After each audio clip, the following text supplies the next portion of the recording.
Сәлем бердік баршаңызға достар, мен супер келін Диана. Бүгінгі видео шығарылымда шоколадный әрі ерекше дәмді жұмсақ болып дайындалатын булочки дайындаймыз. Ең алдымен табаққа жылы су, ашытқыны салып араластырып аласыздар. Қант және де балды саламыз. 2 жұмыртқаны шағып саласыздар. Барлық қоспаны араластырамыз. Онды илектен өткізіп саласыздар. Жұмсақ етіп қамыр илеп болған соң, бетіне бөлме температурасындағы сары майды қосып, қайтадан қамырды илеп, жарты сағатқа ашытып қоямыз.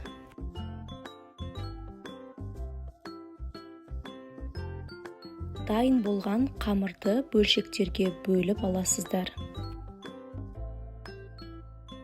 Менде 12 күлше дайын болды. Енді оны дөңгелек етіп аласыздар.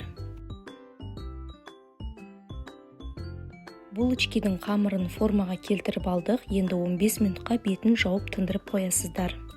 Бөлек ыдысқа 1 жұмыртқа және жұмыртқаның сары уызын саламыз. Қантты салып, қоспаны араластырып аласыздар.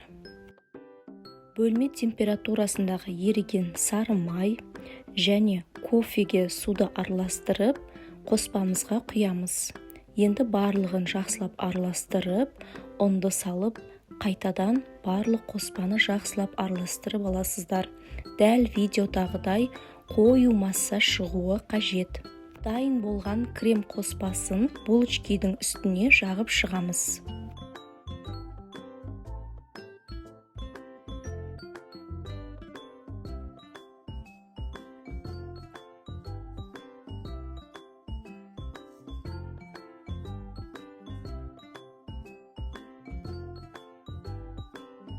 «180 градуста жарты сағатта дайын болады».